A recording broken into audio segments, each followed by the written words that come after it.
ನಾಳೆಯಿಂದ ರಾಜ್ಯ ಬಜೆಟ್ ಅಧಿವೇಶನಕ್ಕೆ ಅಖಾಡ ಸಿದ್ಧವಾಗ್ತಾ ಇದೆ. ಪ್ರತಿಪಕ್ಷಗಳ ರಣತಂತ್ರಕ್ಕೆ ಪ್ರತ್ಯಸ್ತ್ರವನ್ನ ಹಿಣಿತಾ ಇದೆ ಸರ್ಕಾರ. ಜಂಟಿ ಸದನವನ್ನು ಉದ್ದೇಶಿಸಿ ರಾಜ್ಯಪಾಲರು ಭಾಷಣ ಮಾಡಲಿದ್ದಾರೆ. ಮಾರ್ಚ್ 7ಕ್ಕೆ ಬಜೆಟ್ ಅನ್ನ ಮಂಡಿಸಲಿದ್ದಾರೆ ಸಿಎಂ ಸಿದ್ದರಾಮಯ್ಯ. ಸರ್ಕಾರದ ವಿರುದ್ಧ ಮುಗಿಬೀಳೋದಕ್ಕೆ ವಿಪಕ್ಷಗಳು ಕೂಡ ಸಜ್ಜಾಗಿದೆ. ಬಳ್ಳಾರಿ, ಬೆಳಗಾವಿ ಜಿಲ್ಲೆಯಲ್ಲಿ ಬಾಣಂತಿಯರ ಸರಣಿ ಸಾವು, ಗ್ರೇಟರ್ ಬೆಂಗಳೂರು ಪ್ರಾಧಿಕಾರ ವಿಧೇಯಕ, ಮೈಸೂರಿನ ಉದಯಗಿರಿ ಠಾಣೆ ಮೇಲೆ ಕಲ್ಲು ತೂರಾಟ ಕೇಸು, ಹೀಗೆ ಹಲವು ವಿಚಾರಗಳನ್ನ ಅಧಿವೇಶನದಲ್ಲಿ ಪ್ರಸ್ತಾಪಿಸೋಕೆ ನಿರ್ಧರಿಸಲಾಗಿದೆ. ಈ ಆರಂಭದಲ್ಲಿ ಕಾನೂನು ಸುವ್ಯವಸ್ಥೆ, ಕೆಪಿಎಸ್ಸಿ ಬಗ್ಗೆ ಪ್ರಸ್ತಾಪಿಸಬೇಕು. ಮೊದಲು ವಿಷಯ ಪ್ರಸ್ತಾಪಿಸೋದಕ್ಕೆ ಬಿಜೆಪಿ ಮತ್ತು ಜೆಡಿಎಸ್ ನಿರ್ಧರಿಸಿದೆ. ಇದಕ್ಕೆ ಉತ್ತರವನ್ನು ಕೊಡುವಂತ ನಿಟ್ಟಿನಲ್ಲಿ ಸರ್ಕಾರ ಕೂಡ ತಯಾರಿಯನ್ನ ಮಾಡಿಕೊಂಡಿದೆ. ಈಗಾಗಲೇ ಸಿಎಂ ಸಿದ್ದರಾಮಯ್ಯನವರು ತಮ್ಮ ಸಂಪುಟದ ಸಚಿವರುಗಳಿಗೆ ಕಿವಿ ಮಾತು ಹೇಳಿಬಿಟ್ಟಿದ್ದಾರೆ. ಏನೇನು ಮಾತಾಡ್ತಿರೋ ಎಲ್ಲದಕ್ಕೂ ಅಂಕಿಅಂಶ ಸಮೇತವಾಗಿ ದಾಖಲೆಗಳನ್ನು ಇಟ್ಕೊಂಡು ಉತ್ತರವನ್ನು ಕೊಡಬೇಕು. ಖಂಡಿತವಾಗಿಯೂ ಅವರ ಅಸ್ತ್ರಗಳನ್ನು ಪ್ರಯೋಗ ಮಾಡಿಯೇ ಮಾಡ್ತಾರೆ ವಿರೋಧ ಪಕ್ಷದವರು. ಸೊ ನಾವು ಅದಕ್ಕೆ ತಕ್ಕಂಥ ಉತ್ತರವನ್ನು ಕೊಡಲೇಬೇಕು.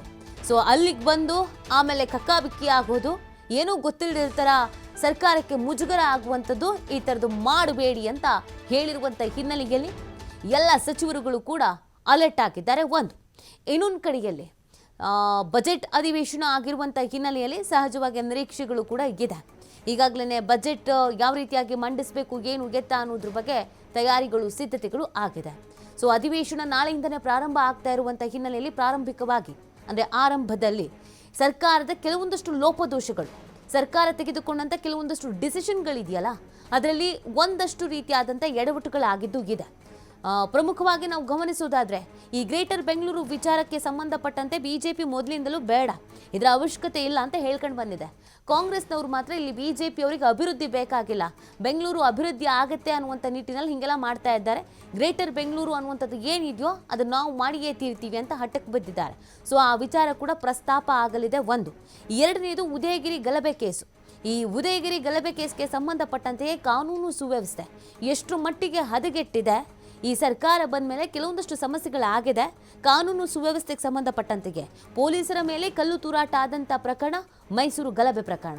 ಸೊ ಈ ವಿಚಾರದಲ್ಲಿ ಕಾಂಗ್ರೆಸ್ ಸರ್ಕಾರ ತೆಗೆದುಕೊಂಡಂಥ ನಿರ್ಧಾರಗಳು, ನಿಲುವುಗಳು, ಅದರ ಬಗ್ಗೆ ಕೂಡ ಪ್ರಸ್ತಾಪ ಮಾಡುವಂಥ ನಿಟ್ಟಿನಲ್ಲಿ, ಅದರ ಒಂದು ಪ್ರಬಲ ಅಸ್ತ್ರವನ್ನಾಗಿ ಮಾಡುವಂಥ ನಿಟ್ಟಿನಲ್ಲಿ ಬಿಜೆಪಿ ತಯಾರಿಯನ್ನು ಮಾಡಿಕೊಂಡಿದೆ. ಕಾರಣ ಅವರು ಆಲ್ರೆಡಿ ಮೈಸೂರಿಗೆ ತೆರಳಿದ್ರು, ಪ್ರತಿಭಟನೆ ಹೋರಾಟಗಳನ್ನು ಮಾಡಿದ್ರು. ಸೊ ಅದನ್ನೇ ಪ್ರಬಲ ಅಸ್ತ್ರವನ್ನಾಗಿ ಉಪಯೋಗ ಮಾಡಿಕೊಳ್ಬೇಕು ಅಂತ ಪ್ಲಾನ್ ಮಾಡಿಕೊಂಡಿದ್ದಾರೆ. ಇನ್ನು ಮೂರನೇದು ಈ ಗರ್ಭಿಣಿ ಸರಣಿ ಸಾವು, ಬಾಣಂತಿಯರ ಸರಣಿ ಸಾವು ಏನಿತ್ತು, ಈ ವಿಚಾರಕ್ಕೆ ಸಂಬಂಧಪಟ್ಟಂತೆ ಸರ್ಕಾರದ ನಿರ್ಲಕ್ಷ್ಯ ಧೋರಣೆ.